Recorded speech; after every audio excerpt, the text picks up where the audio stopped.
Ya teman, balik lagi sama saya dan di sini saya merakit PC lagi. PC yang teremakan full AMD semua dari segi part-partnya, prosesor dan juga GPU. Dan tipenya casing tersebut yaitu ATX dan juga keren lah dari segi tampilannya. Menggunakan fan ARGB bukan yang RGB biasa. Bisa diganti-ganti lah dari segi warna yang ada di sini semua. Dan juga di sini saya merakit PC di harga 11 jutaan. 11.600 ribuan menggunakan Ryzen 5 7500F dan juga RX 7600. Apakah bagus atau tidak performanya di harga 11 jutaan dan juga menggunakan DDR5 ya, dari segi tipe RAM yang ada di sini. Juga di sini saya menggunakan casing terbaru dari GameMac Proven COC. Yang dimana tersebut ada free fan-nya juga serta ada controller, udah bonus remote. Jadi supaya lebih murah lah dari segi harganya, atau bisa dibilang memangkas budget lah untuk yang ada di sini. Dan seperti biasa, sebelum saya jelaskan apa saja spray yang ada di sini serta mereviewnya, jangan lupa klik subscribe di pojokan bawah tuh ya. Tinggal diklik seperti itu. Lanjut yang pertama di sini saya menggunakan Ryzen 5 7500F yang tray di harga 2.250.000. Agak naik sedikit ya daripada di sebelumnya. Kalau sebelumnya cuma di 2 juta lebih sedikit, tapi sekarang di 2,2, 6 core 12 thread, paling terjangkau dan juga paling banyak orang mencarinya lah di Ryzen 5 7500F. Dan bagaimana performanya nanti kita lihat aja dari segi tes reviewnya di tes gaming menggunakan prosesor ini. Dan selanjutnya saya tuh menggunakan motherboard dari ASRock A620 HDV M.2 DDR5. Di sini nggak ada boxnya karena saya itu dipinjam dari segi motherboardnya tanpa box sih, tapi nggak masalah untuk itu. Tapi kalau di harga barunya di 1,6 juta atau hampir di 1,6 juta harga di pojok situ. Untuk motherboard entry level serinya A620 udah lebih dari cukup lah untuk yang ada di sini. Dan lanjut saya menggunakan RAM dari tim T-Force Delta RGB DDR5 2x8GB 16GB di kecepatan 6000 MHz dan juga penampakannya di bagian dalam sini. Berwarna-warni lah dari segi penampakannya supaya menyesuaikan dari segi PC yang ada di sini. RGB dan juga RGB yang bisa diatur dari segi warna yang ada di software buku kalian. Ini pun juga di harga terjangkau sih, cuma di 850.000 untuk RGB 16GB. Dan selanjutnya, saya menggunakan GPU dari PowerColor RX 7600. Yang dimana di sini untuk penampakannya, dia itu kecil, simple, dual fan, membutuhkan 8 pin power, dan juga ada backplate-nya lah. Di harga sekitar 4,4 juta kalau barunya. Kalau misal di kubu sebelah, bisa mendapatkan di RTX 4060, tapi yang second, kalau barunya tersebut di 5 juta lah kalau di RTX 4060. Tapi kalau yang ini dia itu lebih hemat, dan dari segi gamingnya kayaknya lebih rekomend ini sih RX 7600. Untuk video yang lalu saya tuh pernah membandingkan di RX 7600 dengan RTX 4060. Intinya seperti itu. Dan selanjutnya saya tuh menggunakan CPU cooler dari Thermal Ace AR6 anti RGB yang ada di sini di harga 550.000. Meskipun di sini tampilannya beda, dia tuh fan-nya RGB karena fan-nya tersebut saya ganti menggunakan tipe RGB supaya menyesuaikan dari segi temanya lah. Tapi dari segi heatsinknya itu sama menggunakan yang ada di sini karena dari segi fan bawaannya itu full black semua. Jadi saya ganti dari segi fan-nya supaya lebih bagus tampilannya RGB. Dan apalagi untuk mendinginkan Ryzen 5 7500F udah lebih dari cukup karena suhunya dingin lah, atau lebih tepatnya nanti di akhir video dari segi tes review suhunya. Dan lanjut saya tuh menggunakan power supply dari ini PC cooler Kagen 550 watt 80 plus bronze, dan juga untuk mengangkat Ryzen 5 7000 series serta RX 7600. Apakah bisa atau tidak? Jawabannya sih ya bisa, karena full load-nya tidak sampai di 300 watt. Jadi aman-aman aja sih menggunakan yang ada di sini 550 watt. Tapi kalau bisa cari yang 650 watt atau yang gold supaya bisa upgradable ke depannya untuk yang itu. Tapi kalau yang ada di sini udah lebih dari cukup, mereknya PC cooler. Dan selanjutnya saya menggunakan SSD NVMe dari Innovation, produk terbarunya juga di 512GB, tapi ini Gen 3 ya, supaya lebih menghemat budget lah. Dan juga penampakannya di bagian samping sini untuk mengisi Windows dan juga beberapa game udah lebih dari cukup di harga 440.000. Sangat murah banget. Innovation serinya Raptor ya.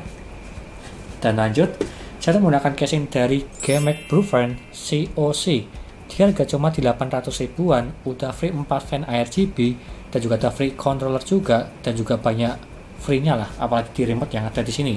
Bisa diganti warnanya sesuka kalian dari segi auto RGB, mau berwarna hijau, merah, biru, semuanya bisa. Ini udah free include dari segi casingnya. Ya rekomend sih untuk ini. Dan juga video lebih lengkapnya nanti adalah sehabis ini. Review untuk lebih detail di casing ini, Proven COC. Dan gue setting auto dulu nih ya. Dan yang terakhir, saya menambahkan fan ada 2 di bagian atas ini. Fan dari Segotep RGB di bagian atas 2 di 120.000 untuk harganya. Dan tampilannya sangat cakep sekali sih. Mirror RGB di bagian samping-samping ini supaya lebih bagus tampilannya. Dan keren lah, bisa menyesuaikan dengan fan yang ada di sini dari segi bawahan casing GMAX-nya. Kurang lebihnya seperti itu semua part yang saya sebutkan satu-satu, apakah ini rekomen atau tidak. Di harga 11 jutaan lah, mendapatkan Ryzen 5 7500F dan juga RX 7600. Kita tes dari segi tes gaming di settingan rata kanan, apakah ini sanggup atau tidak untuk melipas game-gamenya. Itu aja, lanjut ke reviewnya. Yuk.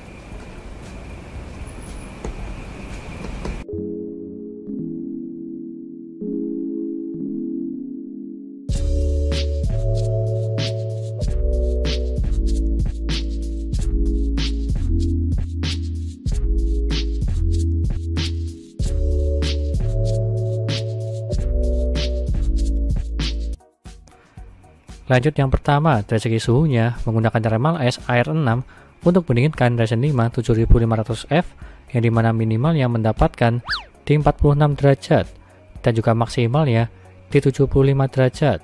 Terbilang ini dingin semua. Untuk minimalnya cuma diem aja di desktop tidak ngapa-ngapain, cuma di 40-an, dan apalagi maksimalnya saya tes di Geekbench dan dia mentok paling tinggi masih di bawah 80 derajat. Ini pun bagus.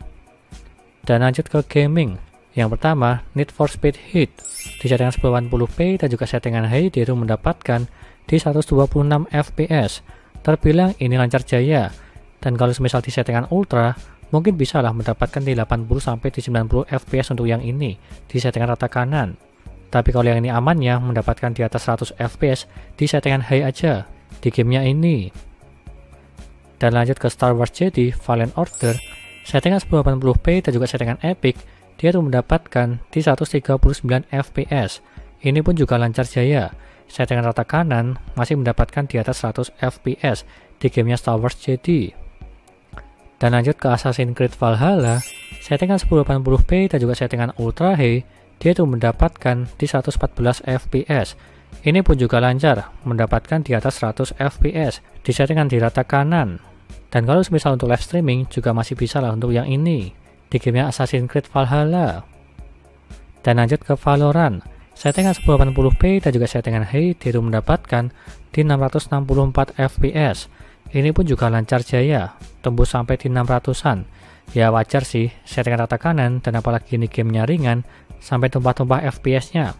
Apalagi di settingan 2K, 4K ini masih aman dari segi resolusinya juga. Intinya seperti itu. Dan lanjut ke The Witcher 3, settingan 1080p dan juga settingan ultra dia tuh mendapatkan di 120 fps. Ini pun juga lancar, settingan rata kanan tembus di atas 100 fps di gamenya The Witcher 3. Ini pun juga udah bagus. Dan lanjut ke Shadow of the Tomb Raider, settingan 1080p dan juga settingan ultra dia tuh mendapatkan di 99 fps. Ini pun juga lancar, hampir menyentuh di 100 fps di game Shadow of the Tomb Raider. Kalau di game yang lainnya tembus di atas 100 fps. Dan lanjut ke Far Cry 6, settingan 1080p dan juga settingan ultra dia tuh mendapatkan di 128 fps. Ini pun juga lancar jaya. Settingan rata kanan ya tembus di atas 100 fps. Jadi ya wajar karena menggunakan RX 7600. Dan lanjut yang terakhir di Black Myth Wukong, settingan 1080p dan juga settingan medium dia tuh mendapatkan di 80 fps. Ini pun cuma mentok di settingan medium, bisa mendapatkan di atas 60 fps. Dan kalau misal di settingan high, dia itu akan turun ke 50-60 lah. Jadi lebih amannya di settingan medium aja supaya mendapatkan di atas 60 fps. Gamenya ini terbilang berat daripada di game yang sebelumnya. Jadi ya wajar cuma mendapatkan di settingan medium di Black Myth Wukong. Dan lanjut ke dayanya. Untuk yang ada di sini minimal mendapatkan atau idle-nya di 46 watt. Dalam posisi tidak ngapa-ngapain di desktop diem aja, dia mentok paling bawah di bawah 50 watt, ini pun irit.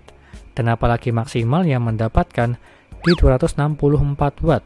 Untuk yang ini saat tes di gaming dan dia mentok paling tinggi cuma di 264 watt, ini pun bisa dibilang irit, bisa dibilang tidak.